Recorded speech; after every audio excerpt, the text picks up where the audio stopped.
Day two! Oh my god, we survived! It's day two, everybody. You awaken with a shiver. Everything is in its place, yet the room feels different. There's something here! What is this? You rise and listen. The memory of last night's event coming back to you. The morning bird is absent, you realize. The whole block seems quieter than usual. Even the fountain sounds subdued. Strange. But there by your bedside, a familiar glow. Looks like you've got a mail. You lower your face over the mushroom and breathe in. Ay, ini-inhale ang mail. Your room is replaced by an assault to the senses. The humid breath of the phloem portals. Unceasing sounds of ingress, egress, a low biological hum that vibrates your feet. Just another day of checking the post. Oh, what happened? What's this? So pink. Hello, phloem. Mail for Mamma Mia. Please, what is phloem? Oh, a phloem, a forerunner, fungal and network. Unlike most forerunners, phloem domains is distributed. Its fungal tendrils span the world. Phloems provide a convenient infrastructure to post mail, memos, and blobs. Its central hub is home to the city of Lilik. Alright. Para siyang mail something, posts, ganon. Uy, okay, what is this? You gather the send memo into yourself, letting the memory of another fill your perception. You see, a face, barely in focus, addressing you aloud from the stately office. A public missive from Monte Manor, high priority. Oh, ulo pala to. I am speaker, Anya of High Shield. Monte Domain, this is public memo. Ano ulit yun? Ayan, High Shield, a Monte faction dedicated to protecting all vivid beings from ire and ire's devout. Sometimes called the good neighbors. Okay, fair people. I am speaker Anya of High Shield, Monte Domain. This is public memo. I am delighted to announce that the vigil has successfully induced. What is a vigil? Phenomena. The Vigil, organic surveillance machines installed by Monte Manor's High Shield Brigade. Vigils, or colloquially, ears, listen for illegal music. So yung naririnig ba natin last night was illegal music? Let's see. Even its even in its fresh state, the vigil has begun listening. We trust you are good people and that none among you wish to call ire down upon your beautiful city. Ire, a forerunner, its arrival brings calamity. Ah, improvised music has been known to lure ire to disastrous ends. Nako, yung narinig natin kagabi, ano kaya yun? Good music ba siya or ano? Yet, in towns without a vigil, the threat of a possible air attack, however unlikely, can nevertheless erode peace of mind. Now, you do not have to worry. Gleamhold is safe. The vigil will listen for cycles to come. And should anyone, at any point, explore forbidden music, the vigil will alert Monte Manor so that we may make the appropriate interventions. I have been busy with the installation. With my duty complete, I can relax and enjoy life as a Gleamholdian. It is a day of celebration. I hope you'll share it with me. Sleep sound in the shade of the bloom. Speaker Anya signing off. Ang cute. Hmm. Checks blob. How about, hmm, let's see. Dare to disagree? Liminal excursions? Let's talk about liminal. Many of you have met a me. Oh, si Aulus. He looks familiar somehow. He looks familiar to me. Two bodies, one mind. The bodies can't be separated. A prolonged split may as well be an amputation. Tonight, we hear from a couple who fear they've become an aberrant sort of race me. Two minds, two bodies. Incompletely merged, yet helpless if separated. No, friends, this is not a metaphor. It is a plea for help. It is time. Time for what? For some dark company. Imagine, one day, you and your lover begin to hear each other's thoughts. How long would your relationship survive? At first, our thoughts got quieter with distance. Not so any longer. Because we cannot separate, separation render us idiotic and blind. If our minds would blend fully, we could live, maybe even thrive. But two minds, distinct but with no privacy, it is as terrible as you'd imagine. Has anyone experienced this? Has anyone survived this? Well, I, unfortunately, have no advice for them. But perhaps you do. If you have a theory, no matter how far fetched, send it in. Until next time. Oh, that was Alus. Alus? Okay. About Let's. Darling. Travel blobbing takes me a lots of places. Everywhere. What's blobbing? Blobs. A public commentary and entertainment sent day to day through Fluem. While many aspire to, parang blogging. While many aspire to blobbing, few possesses the charisma required to make waves within the greater sphere of Fluem. Okay, parang blogging, ganun. Gleamhold's got something special. I knew from the beginning. But now, I know how to describe it. It's wistful, like a memory. Details feel important in a memory, beautiful. Even stuff that didn't feel important at all. But I just got here. Why is it wistful? When I leave Gleamhold, will the memories be too wistful? Maybe they'll destroy me. Scary? Haha. Thanks for watching. Don't forget to subscribe. OMG. And speaking of subscribe, don't, please don't forget to subscribe to Game.Mom.Travel.Repeat on YouTube. Thank you so much. Let's see, dare to disagree? As you know, my delectables, I put Glimhold on a ano to? Proverbial map. I saw potential here and left my life of luxury to give earnest living a go. I fell in love. I spread the word. Bedlam. And now, my loves, it has been all but confirmed. My personal hero, CL, a Lilican fashion designer. Lilican? Is this a werewolf? Lilik. Werewolf agad. A ceaseless city, home to the Meridian Carol. The crown jewel of Loem's domain, the megacity of Lilik is home to countless trade, builds, mercenary companies, and social clubs. Okay, it's a city. Lilik will be remaining here in Gleamhold for some time yet. Perhaps CL, EggCL? I think it's EggCL. EggCL didn't come here directly because of me. But whatever forces compelled EggCL here, I am certain I set them in motion. Excuse me. I set them in motion. You are welcome, Gleamhold, for everything. Nice. Okay. So, nasuyod naman na natin yung chat. So, mail room na tayo. You open your eyes. Oh, okay. Ano yon? Under there, what's that? Mar must be asleep still. You tiptoe downstairs. Partly to avoid waking Mar, and partly because in this uncanny stillness, being gentle feels right. Better start some tea, some familiarity to thaw the morning strangeness. But before you come,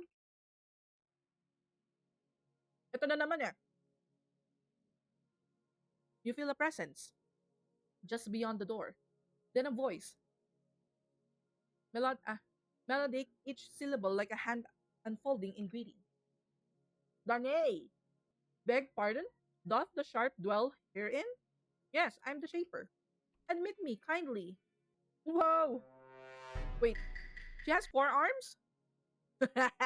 Four arms. I mean, she has, oh, tama. One, two, three. Ah, yeah, she has four arms. Magnificent. My gratitude unto, ah, thou hast spun a glowing dream seed. What's a dream seed? Protective shell, commonly used as a home. Mock dream their own bodies and dwellings. Dream seeds can be piloted like a ship or docked into a host dream. Okay, wouldn't that we weren't just met? In truth, I would flitch a nap right on these planks. So admirable, dear home. A truer rest I could hardly fancy. She looks so cute. Para siyang si Rogue. X-Men. Mm. Warm, illumination, the gentle dean of a busied artisan just out of sight. That manner of scent trades highly these days, you know. I just wish someone could offer me this. anywhere. You could nap here. I wish. Are you a collector? Is that a hobby of yours? Gathering and trading that kind of sand? Nay, but I do have need of it. I'll do. Murmuring to someone's skin before a clay bonfire. Having your hands and feet ornamented by a calligraphist's cool brush. Peaceful, a troubled sand that smooths the harsh edges. Mine, I strive to gather from the source. But fret you not, shaper. I have no real design to cozy myself about thine floor.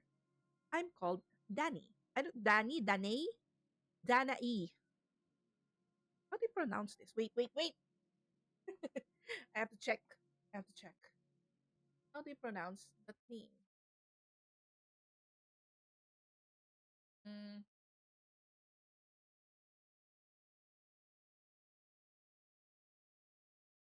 okay. How do you pronounce her name though? Wait. I just want to make sure.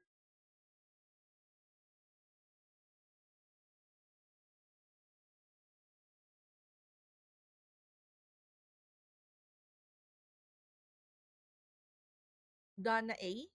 Donna A or Donnae? Hmm. Donnae? Don A. Pero how about your name? What about her name? Uy!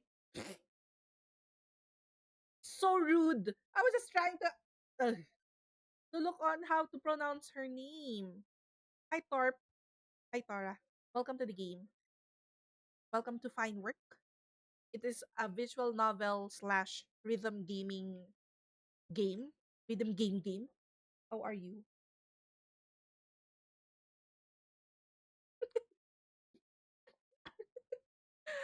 Dana AE. Totoo ba yan? Dana E na lang kaya. Dana E? Dana E? I don't know how to pronounce her name, but ma'am. Okay, ma'am? Nice to meet you. I'm Mama Mia. What brings you here? It is my way. I am much taken by the Sun Shaper's craft. I have a list of esteemed shapers, and when a tale of a new atelier finds me, I attempt to grace the opening. Oh. So how are you today, Torops? Torops. Ako, I am doing okay naman. I'm eating crackers. Kasi medyo nahihilo ako. Um, to prevent me from throwing up. Chill lang ako muna. Sige lang. Pero gusto ko makita yung game ni Armando. I also have Agatha Christie game.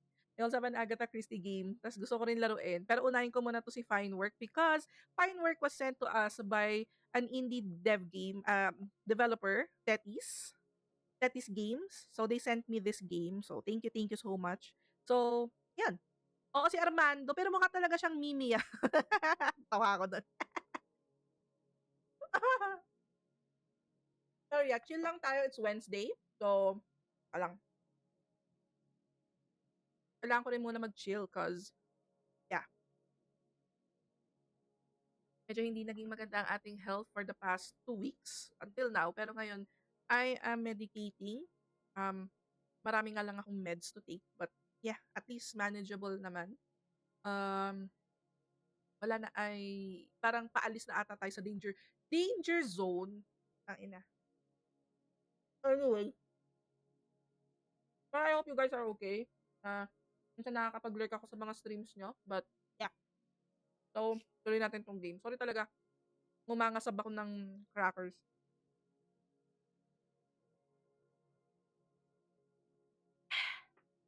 Okay.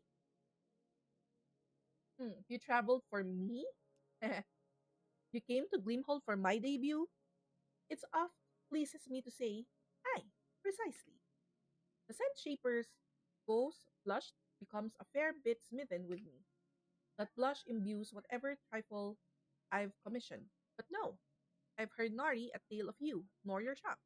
Your friend, the musician, has compensated for your modesty. Han was extolling the fineness of your work. Yes, sir. What? Loudly and somewhat at length. You imagine Mar standing on a table at Hobby Lantern.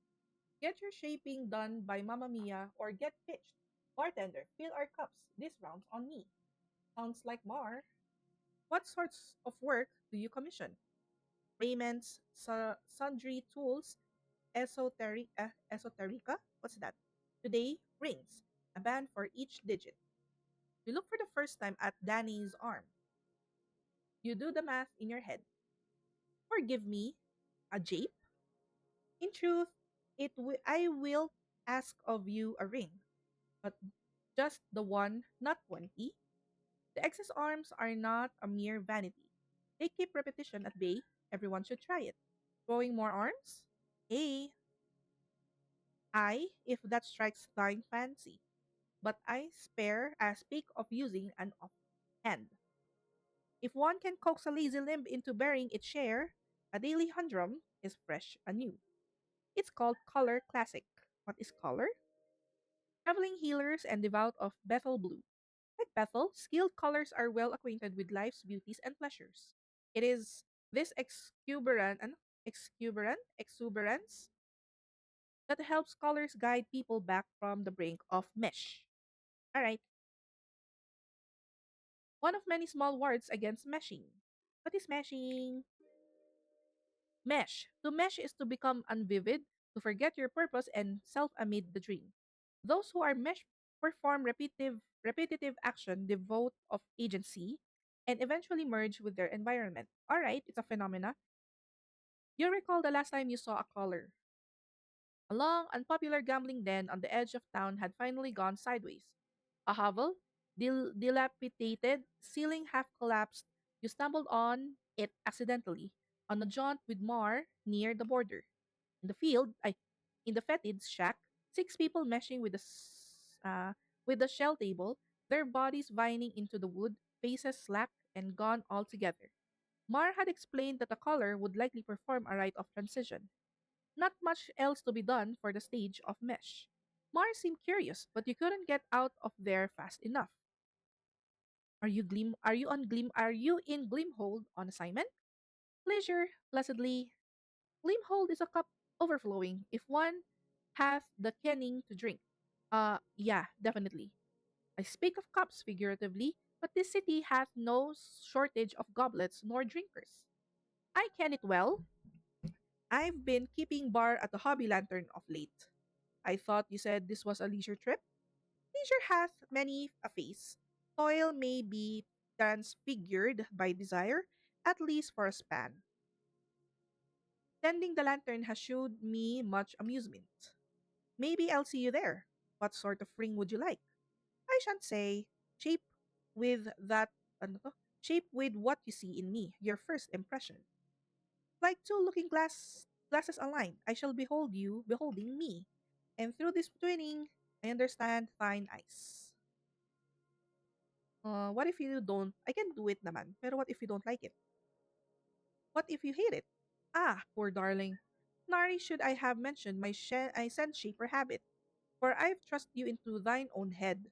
I shall extract you from your worries forthwith. Never have I hated a ring. Oh, nor have you, I suspect. Before we begin, I would offer thee a memory to hold instead of a shape. Your choice of send will help me ken your nature.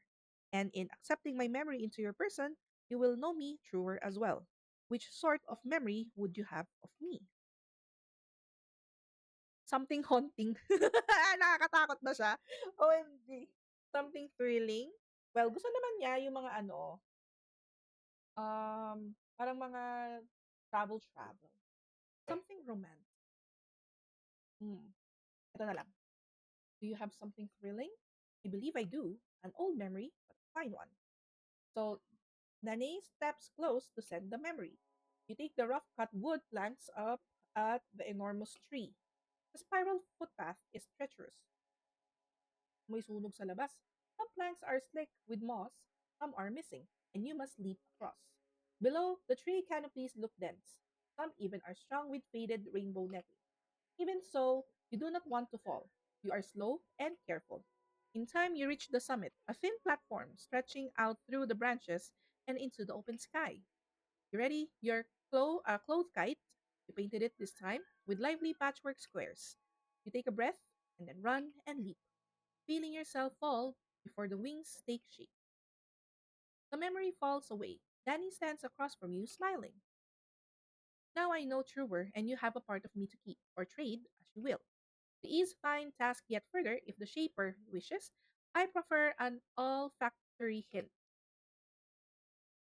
Smell you? Aye, it helps with shaping something akin to my nature. Aamuyin ba natin siya? Sige, why not? At inamoy na natin ang mga tao.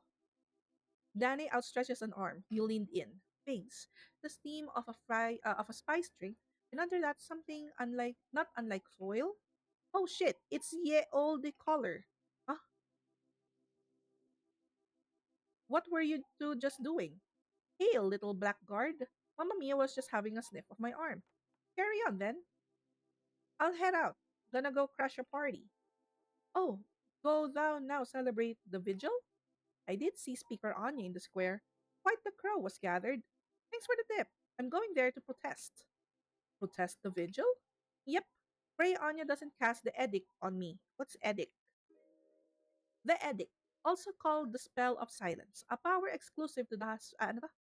A power exclusive to the speakers of High Shield. Speakers use the edict to stop those who would summon ire willfully with music. Used only in the most extreme circumstances, its effects are permanent and total. Naku po, pag ginamit sa kanya to, hindi na siya makakapag-music. Have fun, you two. Stay vivid. Oh, very queer. When the vigil sounded yestereve, and I felt naught but relief. Ire is a force beyond reckoning. Ire attacks have dwindled, but in mine eyes, that's plainly due to Monty Manor's work. Monty proffered the hope ere any existed. Worry not for more. Speaker Anya seemed most gentle, and never do speakers wield idly their spells of silence. This is a dreadful last resort, leveled only upon knaves intending to draw ire with song. Mars' view is but Mars' view is but testament to Monty Manor's success, squashing the Herald's Guild. What is a Herald's Guild? Herald's Guild, an underground ideological sect intent on summoning ire. Using improvised music as ritual regent, they invite Ire's wrath on the host dream. A. I am sure Speaker Anya knows this. Is the edict permanent? Aye. The stain of a speaker's edict is permanent and complete. Nary a whisper, a cry, a footfall, a plucked string, nor a rusting cloak. Those afflicted are an absence entire. Much communication is possible, still, through the exchange of send, writing and gesture and the like. All the same, many of the silence meshed quickly, more of the stigma than the curse itself. Only high shield speakers may wield the terrible edict, and only in cases most dire. Silence thus confess says shit. Silence thus confesses what the silence cannot. Alas, you must think me some kind of magistrate in love with rules and the like. Hold not this false image of me. I shall speak no more of High Shield's good sense, lest you make you mistake my nature. Oh, have you ano? Oh, have you any tea? I've yet to partake this morn. I'll pour us some. Are you ready to be interviewed? Aye, Shaper, but I would ask of ye a boon. Boon? Buwan? Okay,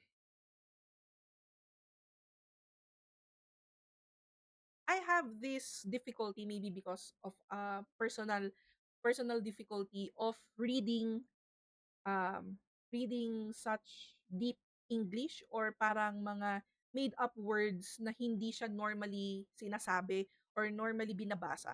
So I have difficulty reading and understanding such words or such sentences na parang hindi siya nagme-make sense sa akin. Para akong nagbabasa as Yoda. Parang Yoda language. Parang nagbabalik-baliktad. Parang nadi-disorient ako in a way. Kaya nahihirapan akong intindihin kung ano yung point. Parang ganon. Ah, okay. Parang nahihirapan ako kasi sa mga parang ano paano ba sabihin? Normal words? Or parang um, words na normally ginagamit ng mga tao, not on a mythical sense like this one. So parang doon lang ako nagkakaroon ng problem reading. So pasensya na if parang hindi ako marunong magbasa, I am so sorry. So yun lang yung isang difficulty for me. Nahihirapan akong basahin siya. Nahihirapan din ako intindihin kung ano yung sinasabi niya. So baka per character, pero kasi yung language nila dito is kinda deep. So I'm just having a hard time reading them. So streamer issue, it has nothing to do with the game, but if the game actually contributes something creatively, then okay lang siya. It's just me.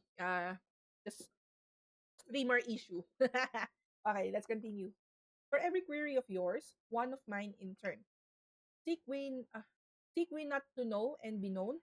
It always seems odd to me that the inquiries flow only one way. What say you? Like that. I like it. That sounds like a nice change of pace. Okay, interview time. Chaa. I'll begin. For whom would you perish if it meant protecting Han? Anyone in need. Any vivid being who needed my help. How gallant of you, Shaper. May such a time never come to pass. I held such lofty ambitions once. Yet circumstance proved me craven after all. Thank you. Now I shall pass the baton.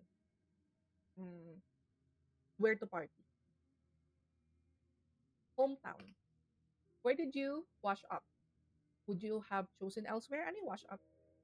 To materialize without memory in the either. New arrivals tend to wash up near populated dream. I washed up in the Abso places, home city of the forerunner Bethel Blue. At the center of Abso lies impenetrable silver shell home to Bethel's very exclusive, infinitely recursive parties, the revels, invite only. Alright? I didn't stay long, in truth, yet the cycles I dwell therein shaped me entirely. Cycle. 1,000 days. Woo! The length corresponds to the time it takes for Jinday's prison, the heart, to complete a circuit through the ether. Okay. Parang time or calendar siguro. Abso is a matchless nature, a home to holiness and facile awe, yet with wretchedness neath the same sea rise. Every artist or devotee passing through balanced by a cutthroat or petty theft. I learned the myriad ways mock choose to live within a tenth of the time I've might have elsewhere. Muck. Muck are the smallest of dreamers, like you and I. Unlike those lonely titans who dream world, Muck are socially beings, busy, proud, and resilient. Okay. And nay, I would not have chosen otherwise. Even with the many harms my naivety invited. Had I washed up anywhere else, I'd not be myself but a stranger in my own skin. Now I'll put another query to you. Answer me this. What do you hope for here in Glimhold? Hmm. Ascension? I don't think it's ascension. Siguro security or love. Magpaka-cheesy tayo. Love. I like to be mindlessly in love. Hopeless and mindless and happy. How lovely. Well, may it find you, Shaper. Thank you. All right, Shaper, level your query. What music? How do you feel about sequenced music? Aha, a fine query after I praise the vigil, so? Some are afraid of sequence music, even with a vigil listening for danger. I carry no such fear, but in sooth I'm partial to the chanter's craft. Mar is determined to change that, of course, and mayhap Sean shall. Parang tongue twister. Any chanter in particular? Not one known to anyone but me, I'm afraid. A fine exchange, verily. Have you knowledge enough to craft? Yes, I think so. Then let us begin. Oh no, eto na! Hello, Yellow! Welcome to the stream. Why are you awake? Ano? Sa-timingan kita. Ngayon lang ako nakapag-stream, Yellow eh. I've been sick for the past 2 weeks. So, Ngayon medyo okay-okay na. And we are playing um Fine Work Act 1. Nagpapatulo pero wala eh. Oh no! Nalimpungatan. Pero yun, this is we are playing a game called Fine Work or Act 1. This was sent to me by Tetis Game. So part siya ng PR. I am part of their PR for this game. So thank you, Tetis Game. They also sent me another stream key for my community. So I have to double check pa kung paano natin gagawin yung giveaway. So may pag-giveaway tayo. So I don't know if this stream, dito ngayon sa stream or some other day. Pero let's see kung paano natin magagawa yun. Pero thank you so much, Tetis, for sending this game. I am playing this unbiased kasi hindi naman ako nanood ng trailer. So I do have shared my 2 cents on some um, pain points on playing this game. Pero so far naman, habang naglalaro ako, lost pa rin ako. Honestly, lost pa rin ako. Hindi ko alam kung ano nangyayari. Hindi ko alam kung streamer issue ba to or parang I'm just trying to warm up muna kung ano bang nangyayari dito, paano ba ang progression sa game at ano ba ako dito sa game na to. So sabi nila I am a sand shaper. So I weave memories for people. So ito yung customer ko. I am clients. So I'm dealing with clients who wants to shape some of their dreams, ganun. Pagka pupunta sa Bulacan, nakakainis. Malolos ka. Na para bang hindi ako na-lost sa subdivision nila Yelo.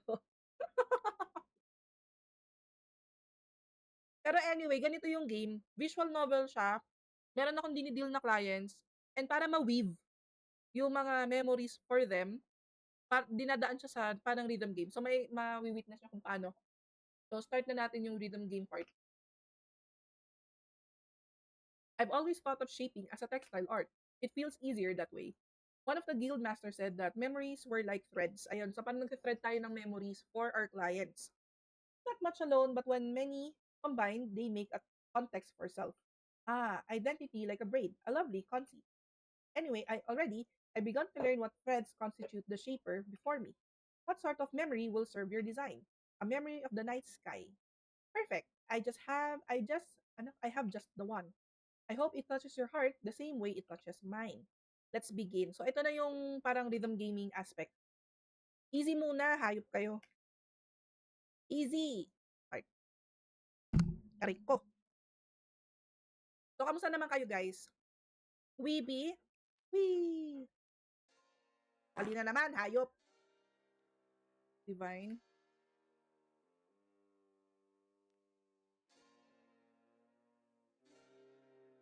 Nakakalito yung ano eh. Nakakalito yung controls. Pero streamer issue pa rin, syempre. Hoy!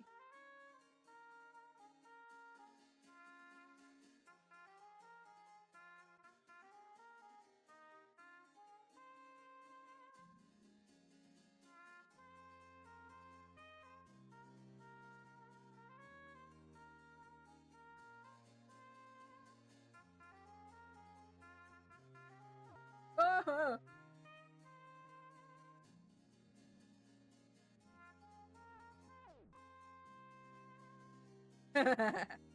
Kasalanan ng game.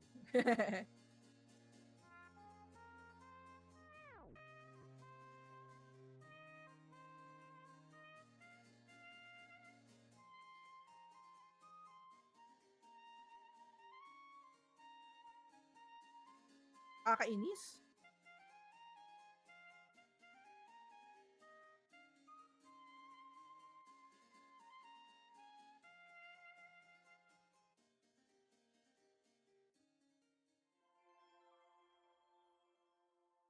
Yay!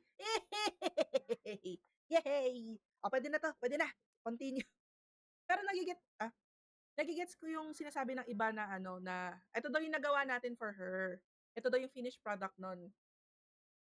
Parang nakakagets ako ng konting paghihilo or ano ba yung sinasabi nila parang sensitive sa effects.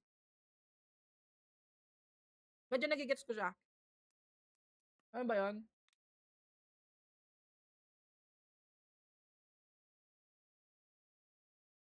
Motion sickness mode. Kasi,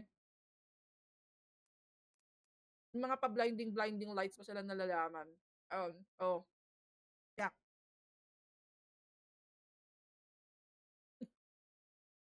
I am struck dumb. Their craftsmanship, I ship. Such surpassing beauty, so elegant, so sublime. This ring, a perfect likeness to our first meeting, a memory of joy I shall carry always. My thanks. So, ganun tayo nagbibigay ng service. So, ini-interview natin, as far as ano ah, as far as ano ba, tanungin muna natin siya. Oh, how swiftly the hours pass in such pleasantry. Errands beckon, but I must say, our time has been wondrous fair. Should thou stay this path, honing this subtle art of thine, asking keen questions, knowing and being known. Thou shalt surely find the love thou seeketh. May I embrace thee farewell. Grabe, paano kung siya yung, ano, no? I'll be glad. I'll be glad to hug you. Nope. Of course. Danny gathers you. Ugh. Danny gathers you up warmly in all four arms at once. You feel so held. Farewell, Mamma Mia. Stay vivid. Sorry na yellow, naputol. Ayan. So, tapos na yung day 2. As the door chime fades, you hear Moore's footsteps from the room above. You decide to check in on your resident protestor. Ano nangyari sa'yo? Ano nangyari sa araw mo? Well, hi there, Shaper. Did you crash the party? I tried, but I was totally outnumbered. No one could even hear me. Well, yes, all the other anti-earmuck stayed at home. Earmuck? Uh, doesn't the ear protect us? It's strange to know that something's listening, but wouldn't an ire attack be worse? Oh, sweet Mamma Mia, that's exactly the question they want you to ask. An ire attack would be worse, but that's Monte Manor's false ano to? Dichotomy? Dichotomy? Their strategy hinges on you believing the options are ire or ear. But ire attacks are so rare now, especially in a dinky town like Gleamhold. Gleamhold's growing, but no town this small has ever gotten an ear before. It's overreach, and honestly, really weird. Makes me think that the Monte Manor's testing boundaries, that they'd like to have an ear in every town. Whew! Okay, we gotta slow down. I'm not done, but I'm done for now. That's why I always say, oh, Danny, you made Danny subject change. Danny seemed really happy about the ear. That's cause Danny's old as hell. Grabe. Sorry. Rude. That's good to know. Older people have often lost someone to an air attack. I'll be more consensuous.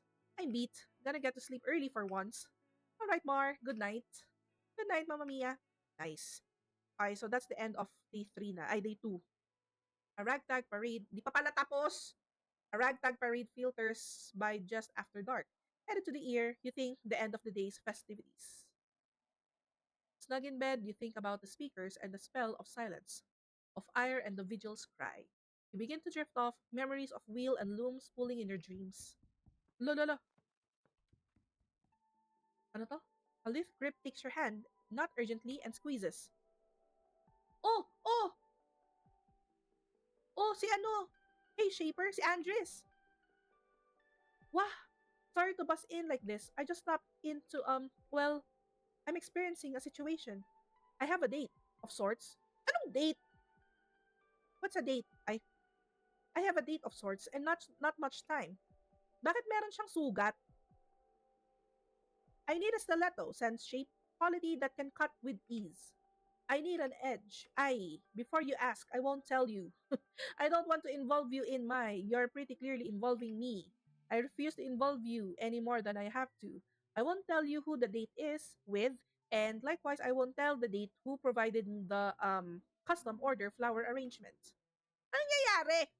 There's a knot in your stomach. Sand shaping school didn't cover this one. I don't know, Andres. Sige na nga. Ang creepy nung ibon! I'm going to trust you. I'll provide the flowers. Kalaban ba si Andres, my goodness. To the loom. Okay, but first, I need to interview you. What? I can't send shape before we synchronize. I must be losing it, Mamma Mia, because I'm really, really confident we already synchronized. Eh? You think we're synchronized right now? You just broke into my home in the middle of the night. Okay, okay. You're right. I'm sorry. I'm running out of time. Gotta go, Shaper. See you around. Thanks for trying. Ano yon? Inistorbo mo ako sa tulog ko! In a blink, they both graced you with peck on the cheek, then dipped into the night. Ano? You drift, eventually, into an easy sleep. As you slide down into dream, you wonder how Andres is faring. Faring? Faring? Dream of a world where the hills roll like waves. Stay put, one must walk in place against the current. Why bother, you think? You stop walking and watch the city recede. Okay, yun na yung end. Okay. Yun na po yung end ng day 2.